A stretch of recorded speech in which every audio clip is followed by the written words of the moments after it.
A very warm welcome to you all. I'm Sanam Chantier, a correspondent and international affairs editor for France 24, and I'm very pleased and honored to have been invited here to introduce tonight's keynote speaker to address today's disarmament and non-proliferation challenges.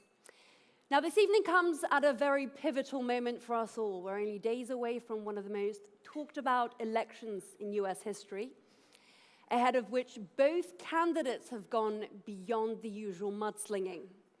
They've gone what we like to call in the industry nuclear, accusing each other of setting off a war among nuclear-armed nations should they win the election. Now, this is something that has previously defined the race to the White House, but certainly over the previous decades, it's become less and less palpable. This, as the Russians are stepping up nuclear war survival measures in the standoff with Washington.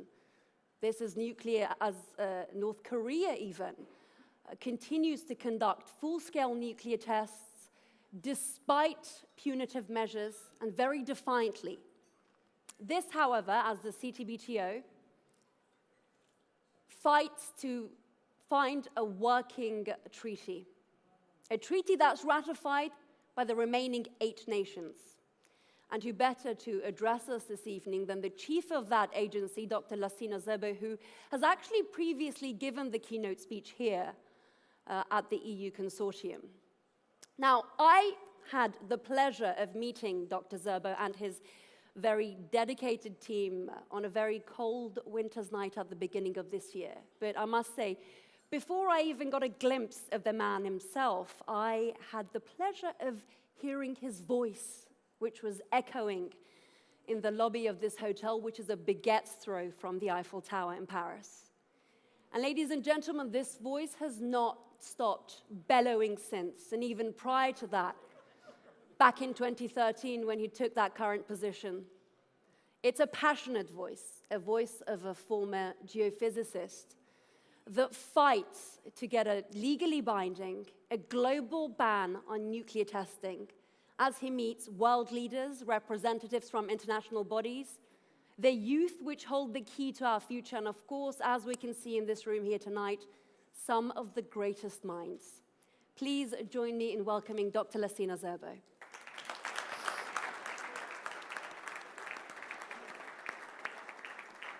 Thank you so much. Should I sit here?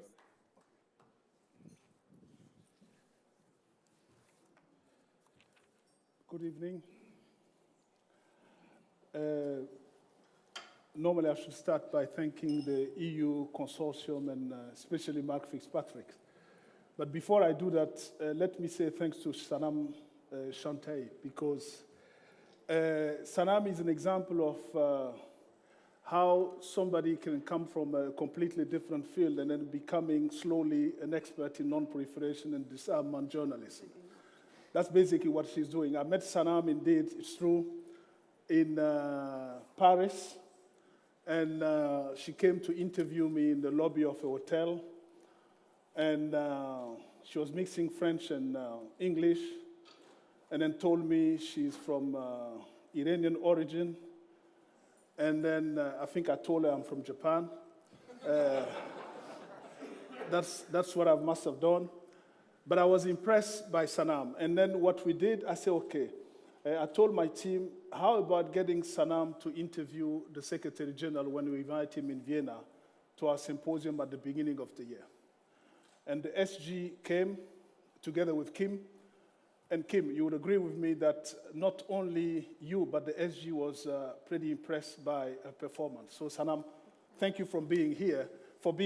And then I hope this will lead you into more and more disarmament and non-proliferation issues in journalism to help us move this agenda forward and forward. So, thank you. So, Mark, now I can thank you for inviting me. And indeed, the EU Consortium. So, it's... I was wondering when you told me that I will come for the dinner speech, and now people tend to take me as a keynote dinner speaker because I'm wondering if it's because they think that I like food But they don't realize that when I talk at a dinner speech, I don't eat. That's it. So, but anyway, thank you. Thank you, Mark, for having me. And I understand that this morning, I'm sorry I couldn't be here, that the CTBT was referred to as a zombie organization. But when I heard this, I went back to the mirror and looked at myself. I said, do I look like a zombie? I don't think so. But anyway, the good thing is that you never kill a zombie, and you know that. Okay. And you will never kill the CTBT. Whatever you will do in disarmament, non-proliferation, arms control, you'll have to go through the CTBT and its entry into force. We can jump, we can have new ideas, but we will never forget about the CTBT. So please agree with me, the CTBT is not a zombie organization. So, why it isn't a zombie organization? Let's take 2016. What a year. We started by this symposium, and the symposium brought to you a young, bright journalist from Iran origin, British Iranian, who is now becoming an expert in what we've been working on for so many years. And we move on into many events. We had a successful symposium where we launched a youth group that gave an energy and dynamism to the CTBT. There is one member of the youth group, Anastasia. Where is she? She's somewhere hidden in the back, but I just met her. So here's Anastasia. She's one of the young members of the youth group, but she told me one thing in Moscow that I want to share with you. Anastasia said to me, I thought she wanted to tell me, I want to be an intern in the CTBT, or I'm looking for a job in the CTBT. She said, no, I have a dream. My dream is to be part of the Russian delegation to the NPT conference in 2020. That's a dream. So if there is a Russian high official, make sure this happens. Because she's not looking for a job. That's what she wants. She wants to represent Russia and make a difference. So this is what I wish Anastasia, a member of the CTBT youth group.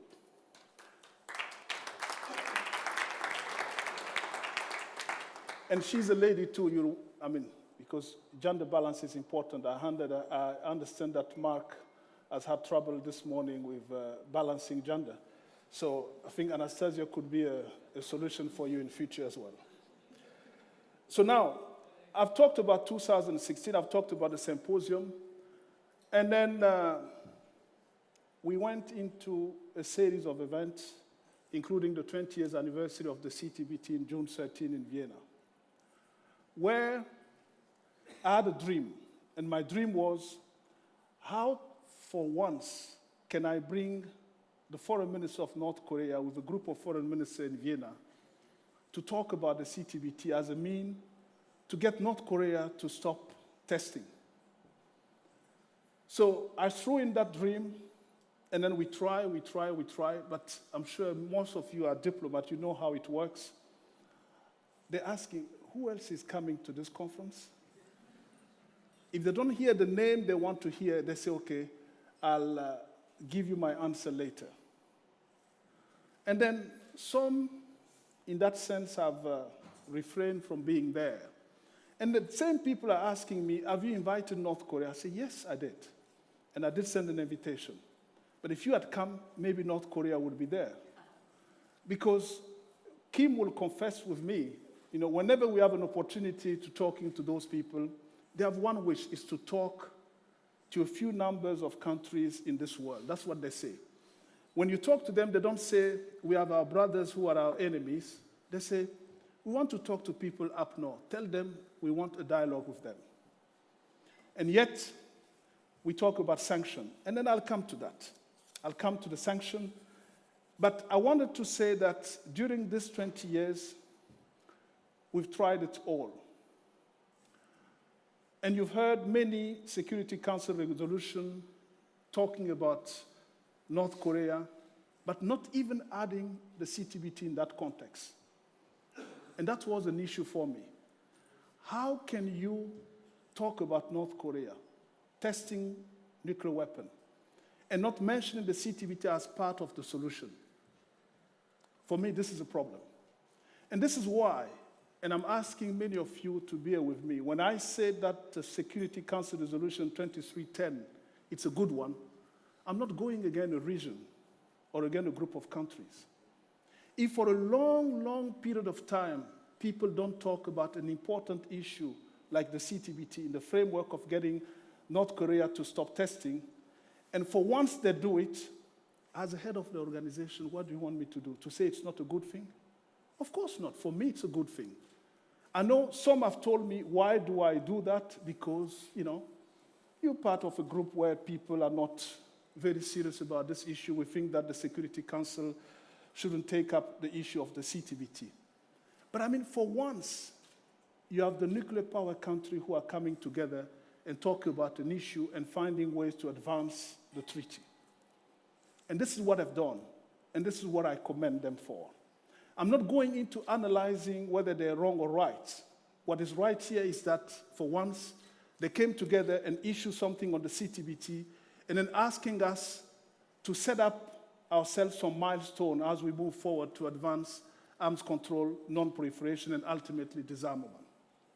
And this is what I thank the P5 for, as head of the organization, not as somebody from Burkina Faso, as the head of the Comprehensive Nuclear Test Ban Treaty Organization. That's why, for me, the Security Council Resolution 2310 is, for me, a good thing. And I want to thank Kim for that, for inviting me to the Security Council chamber under the Australian presidency, and then to be there and then witness what to us was an important milestone. So when we talk about DPRK, we have to ask ourselves, as the several responses in terms of sanction, have we been strong enough? Are sanctions the one and only real effective measure? Do we risk becoming desensitized to the importance of any further test by North Korea? Those are the questions that we should ask ourselves. And I think there have been mixed signals, and this is what I certainly think. Both tests received worldwide condemnation. In March, the Security Council 2270, and then later on, increasing sanction. But I've talked to experts as well, like Zig Hecker, who visited North Korea 8 times. And yesterday, I met a lady who just returned from North Korea. And I asked her, what can you tell us? What can we do? And then she said, look, this idea of thinking that North Korea will collapse and that things will go sour and that we have to start looking at how South Korea will deal with it, or how China will deal with it, or how US will deal with it, she didn't feel that when she was in Pyongyang. Because she said, they're still building, they're still working. And then they showed her many things that gave her the impression that sanctions are not working because they have the means to do what they want. So when we see this, we should ask ourselves, what else should we do? And yesterday I was told, we've tried dialogue with them.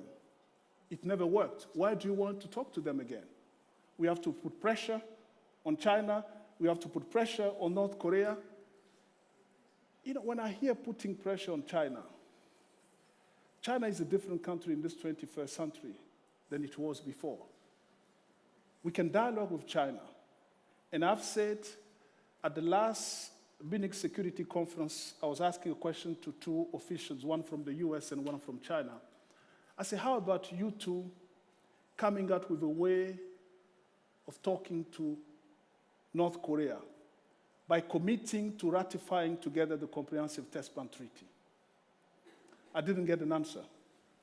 But I see Tom Countryman here. We can talk about this. But what I can say, Tom, I saw a tweet referring to you and the priority that your government set for the future in terms of policy in arms control, non-proliferation.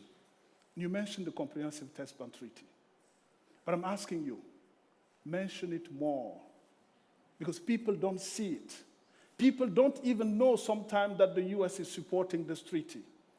People refer to you or to the US as per the group of people who don't believe in this treaty and who think and who will not give you the numbers enough to ratify or to consider the ratification of the CTBT. But when you say that this is your priority, mention it. Talk about it wherever you are. If you don't talk about it, we don't know it.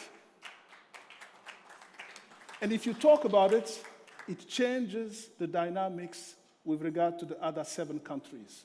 Because they're all waiting. They say, why the US is always asking us to clean our doorstep if they don't clean theirs? But tell them that you're moving and that you're doing concrete step forward. And this is what we need from you, Tom. And I want to congratulate you on your new job and then hope that under your term we'll get the US ratification.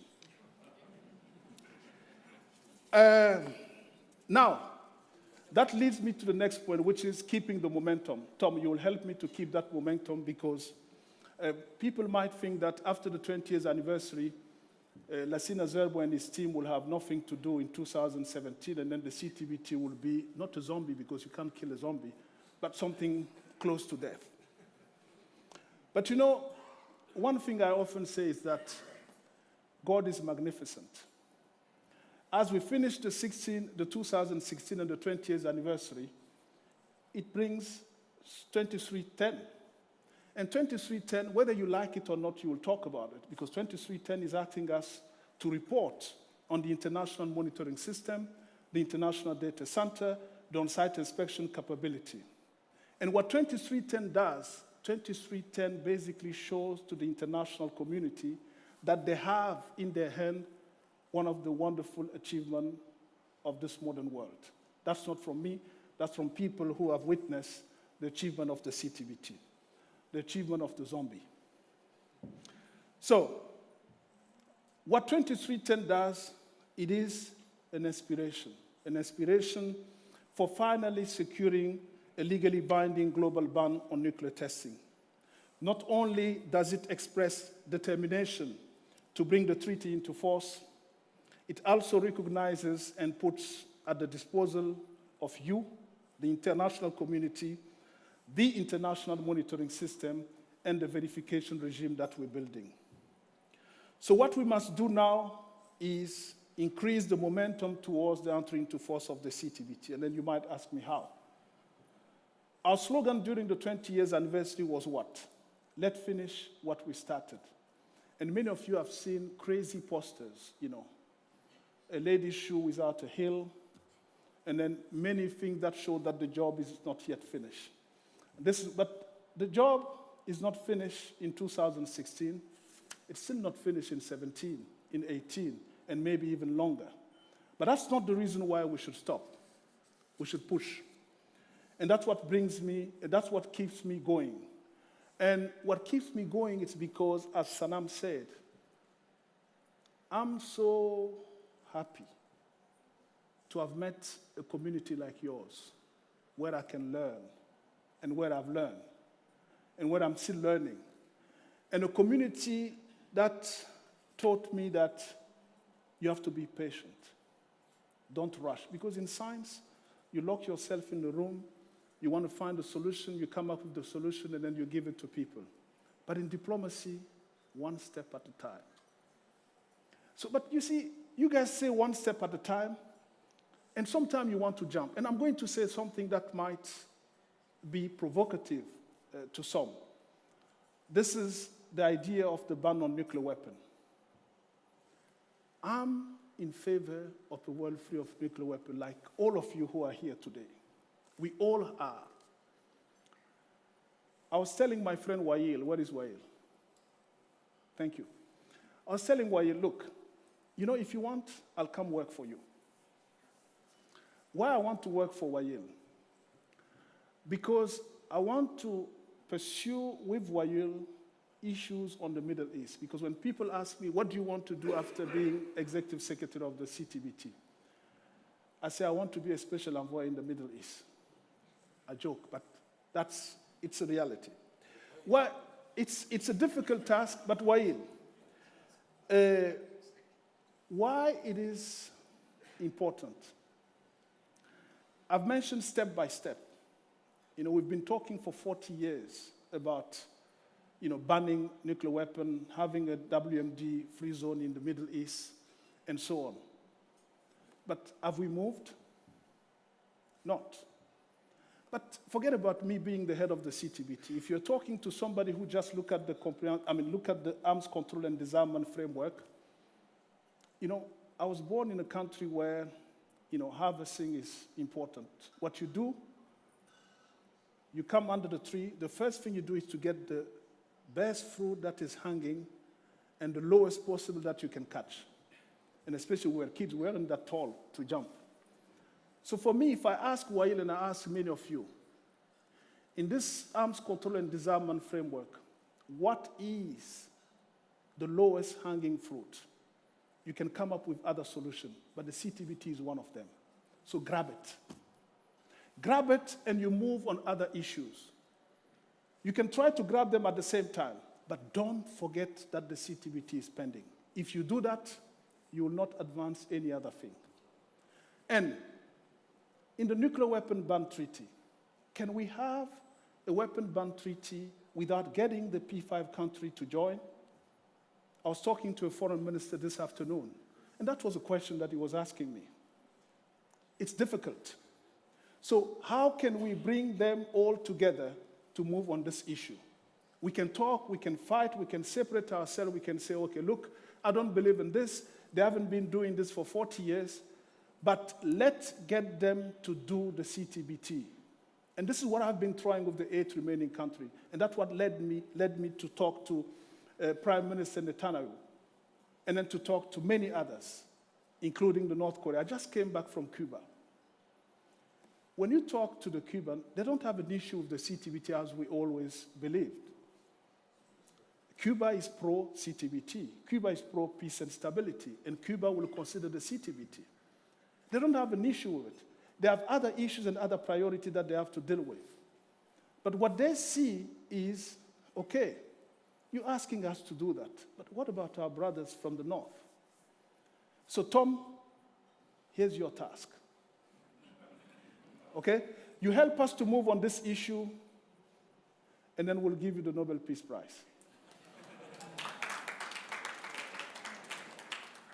So, Saddam, I'm probably taking much longer, but I think I'll come and sit shortly with you. But I wanted to say that after talking about maintaining this momentum, the other issue is the other issue we need to travel, the other path we need to travel is maintaining our operational readiness.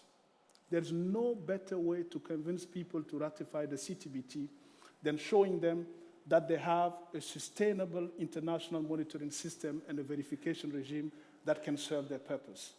And this is what we're doing at the PTS. And this is what makes us so resilient.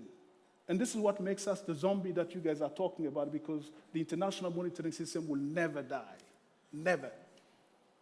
If it dies in Vienna, it will survive in your own respective countries because you will need it. And this is how strong is the international monitoring system. So universality and a reliable verification regime are the two engines that makes any disarmament and non-proliferation treaty more than just symbolic in nature. But the CTBT, as I mentioned, we almost have the first and already has the second. When I say almost have the first, we're nearly universal, but we have a robust international monitoring system and a sustainable verification regime that we're building. So I hope and I pray that this discussion on the ban on nuclear weapon, the nuclear weapon ban, includes the CTBT. It should include the CTBT. It should move together. I believe in non-proliferation and disarmament, but if you include the CTBT in that, you'll find it's like, if you have a dog around you, if you don't give him a bone to bite, he'll be barking all the time. But if you give him a bone, that's it. So the CTBT can be that bone that we can chew and do whatever we want. When we solve it, we'll move on other issues. And I'll conclude by talking, because I cannot be here without talking about our cooperation with the European Union. And you heard in a video message Federica Mogherini today, one of the strongest advocates of the Comprehensive Test Ban Treaty, and Jacek Bilika and many of you. But the EU represents 40% of the budget of the Comprehensive Test Ban Treaty. Without the EU, we will not be here. And this is a region where 28 of them have signed and ratified the Comprehensive Test Ban Treaty. That shows how strong is their support. And you know, there are many issues in the EU that they can't solve, because it's difficult to get 28 to agree on one thing. But they all agree on the CTBT. So, and I'm sure when they fight, Jacek will come and say, hey, let's start with what we agree about on it's a CTBT. And then that will bring a smile, and then they can move on other issues. So thanks to the EU and thanks to you guys, we have a research and technology development framework that works strong. We have cooperation with not only Belgium, with the whole of European Union. And this is something that I want to thank this consortium for, because you're giving an opportunity for us to not be forgotten and to talk about what EU does for us and what you can do for us in future. So let me close then by saying that although we live in the time of uncertainty, a time of great challenges, we should focus on opportunity. And when I say opportunity, opportunity is what even brought me to this field. You have to grab opportunities. If you don't grab them, you miss them, and then that's it. So let's make sure the opportunities that are here to advance some of the issues that we have, that we're able to grab them, and then be strong and strong as we move to advance the entry into force of the Comprehensive Test Ban Treaty and contribute to non-proliferation and disarmament. Thank you.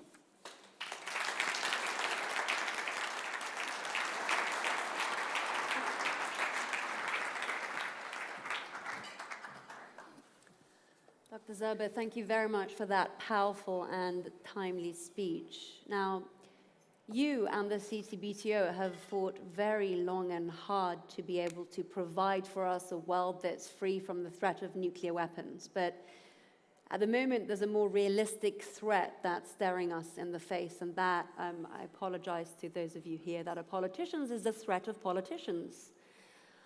One of whom is currently a viable candidate to become the President of the United States.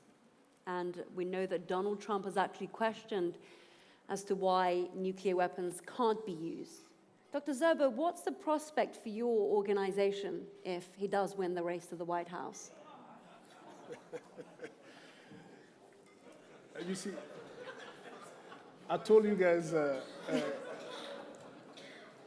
Sanam, normally in a diplomatic framework, I would say I passed that question. But anyway, look, as head of an international organization, we deal with any government, any institutional framework. If Donald wins, we'll still make a case that the international monitoring system of the CTBT, the verification regime, does contribute tremendously to the United States national technical means. We'll invite him, as we do. We receive congressional delegation, Republican. I spoke to some 2 weeks ago. And then we try to show them the benefit of this treaty, the benefits of the international monitoring system and the verification regime. We'll do that for Donald Trump, and we will also do it for Hillary Clinton. But it is true that Hillary has shown through her history, and the history of her husband too, who was the first to sign the Comprehensive Test Ban Treaty, that that could be a part of her priority. And Tom Countryman is saying this, so maybe that question should turn back to Tom. Tom, I'm sure. But anyway, no, I know. I'm just teasing you, Tom, but anyway. Thank you, Dr. Zerbe. I think we have time to take a few questions from the floor, so if you can raise your hands. But I must ask you to stay away from statements, as interesting as this event is, and provide us with questions only. We have a gentleman just over there, if you can hand the microphone over.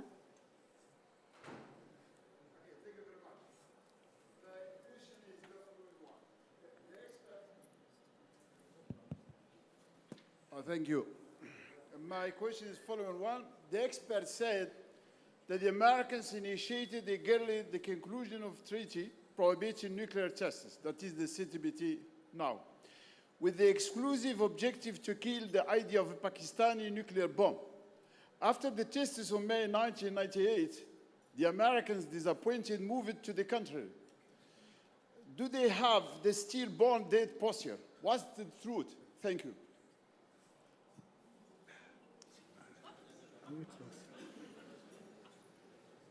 Sorry. I'm afraid I didn't catch that. Do you mind, excuse me, sir, do you mind repeating the question part of that? Because I didn't get it. Can you just repeat that question a little bit more concise, clear way, so that Dr. Zerbo can respond? And if I can ask the rest of you to remain quiet for the few questions that we have coming up. Thank you. Okay, I'm sorry. The expert said that the Americans initiated eagerly the conclusion of a treaty prohibiting nuclear tests, that is CTBT now, with the exclusive objective to kill the idea of a Pakistani nuclear bomb. After the tests of May 1998, the Americans, disappointed, moved to the country. That means they don't want to conclude this treaty, you know? Do they have this stillborn dead posture? What's the truth? Thank you. It's okay? Not yet. Thank you. Is that any clear? En français. No, it's, I mean, it's... No, Okay. no, it's okay. No, c'est bon, merci. Non, c'est pas une question de poser... Non, c'est pas une question de poser la question en français. It's not a question of it being in French, it's just Voilà, c'est parce que vous me mettez dans une situation difficile. Comme je ne suis pas américain, je ne peux pas me mettre dans la peau des Américains. But nevertheless, yeah. Nevertheless, yeah. No, we have the question. Thank you so much, sir. Thank you. Look, the CTBT is not the making of the Americans only. That's not what I think.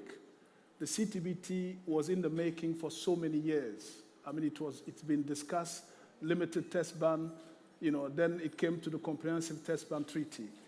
I don't think the fact that the US is not ratifying right now is an indication that they gave up on the fact that India and Pakistan have tested already. I don't think that, if I got your question right. But look, you have the Undersecretary for Disarmament, Non-Proliferation, Arms Control here. I'm not saying to turn the question to him.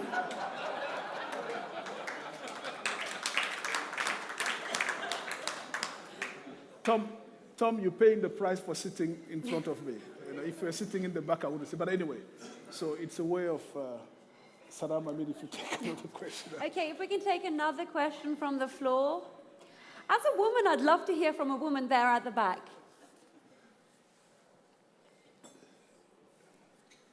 Thank you, Sam. It's always a pleasure to listen to Dr. Zerbo. Okay, am I audible now? Okay, thank you. My name is Sitara Noor, and I'm a research fellow at the Vienna Center for Disarmament and Non-Proliferation. It's always a pleasure to listen to Dr. Zerbo. And you rightly said that one step at one point. And may I direct you to the one proposal given by Pakistan to have a bilateral CTBT kind of arrangement, test ban treaty, bilateral test ban treaty with India. Do you consider that one step in that direction that would ultimately lead to signing and ratifying the CTBTO by both the states? Thank you. Thank you. As a scientist, I would say not enough, but as a diplomat, I agree with one step at a time. Okay, because if anything that could bring India and Pakistan to agree on a way forward with regard to banning nuclear test explosion, and then, considering adhering to the CTBT, we buy it. We can only buy it. I think it's a good proposal. I met your principal advisor to your president recently in New York. That was a topic of the discussion. And I think Pakistan has also shown some positive notes with regard to the CTBT. You are an observer to the CTBT. You participate in our working as an observer. And then we've had interaction. And in fact, the CTBT youth group is, I would say it's probably 15% of Pakistan scholars, so which is encouraging. But we have Indians as well. So what I'm hoping is to get the youth group of the CTBT, and we did it already on June 13 because we brought 7 youth members of the 7 countries to Vienna to talk to each other. We miss North Korea for a reason that I don't have to discuss here, but I mean, we're still pursuing this idea of bringing the 8 remaining countries and as a startup. You see, I'm being patient because if I start with youth, it means that I don't necessarily hope or think, even if I hope, I don't think I could get the entry into force during my time. But at least if you guys can get this in your time, we'll appreciate. At least we set the seeds for us to get somewhere. And that's why I think this is a step forward, and then we should respect it. Any more questions? I can see somebody right in the middle, waving their hand. I will.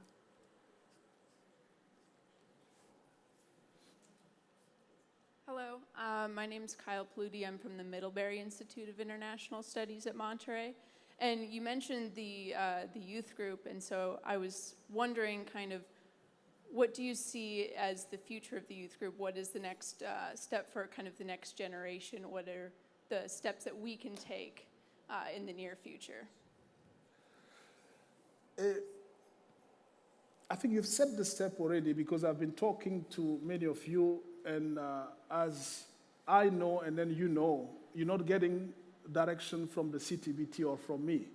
The only thing you get is for us to give you the tools that we have in our hand with regard to the framework, the international monitoring system, the data center, the treaty framework, and then here you go. You've been writing articles, contributing in many journals, and then helping to keep the CTBT relevant. And this is what that counts for us. What I can do is to see how we can bring you guys closer as interns, and then maybe potential a professional of the Comprehensive Test Ban Treaty Organization.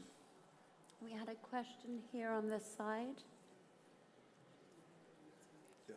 The gentleman, yes. Perhaps a last Thank you. question. No, you have to give to one year.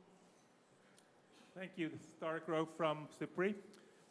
Lucina, I wanted to ask you the question about the Nuclear Suppliers Group. Currently, they are thinking about the possibility of admitting 2 new countries as members who are not parties to the NPT, but there is no discussion about asking these 2 countries to sign and ratify the CTBT as a precondition. So when you and I want to join a club, we usually have to pay an initiation fee. So could you tell us whether you're doing any diplomacy with the members of the Nuclear Suppliers Group to make the NSG a criterion as well, just as you pointed out some other issues? And also, I wanted to commend you on your comments about engaging in dialogue with the DPRK, because the current strategy certainly has not worked. Thank you. Tarek, I think Rafael Grossi is in the room. I think I've been talking to him already because he was the chairman of the NSG. We understand that many countries in the group have voiced an opinion whereby the CTBT should be part of the package to adhere to the Nuclear Suppliers Group. Whether I've started diplomacy, the diplomacy that I start right now, it's like a friend was telling me, I have to be like a fisherman. When fish fight, we catch them. And this is what I'm trying to do. People are arguing whether the 2, India and Pakistan, should. We let them argue. There are steps that people are talking about. At the end of the day, they'll fall in our net and then be part of the CTBT. That's what I can say. But I'm indeed, whenever people ask me, be they journalists or be they professional in this field, I tell them that, okay, I can't be against having the CTBT as a criteria to adhere to a group if that could help the entry into force, especially in this particular case where we have 2 of the 3 countries that have not signed and or ratified the CTBT. Thank you. Mark, I think you want to close, but I can't afford not to let Wael ask a question because he will kill me in Vienna. Yeah. I'll be very quick. Thank you. You referred to the Middle East and the issue of starting as a first step with a zone free from testing. And although there has been no testing in the Middle East for the last 40 years, could you expand on why do you think this is a good starting step, because in spite of this fact? The second part is, you referred to me in your speech and you said you would like to work for me. I have a better proposal for you. You can take my job and I can take yours.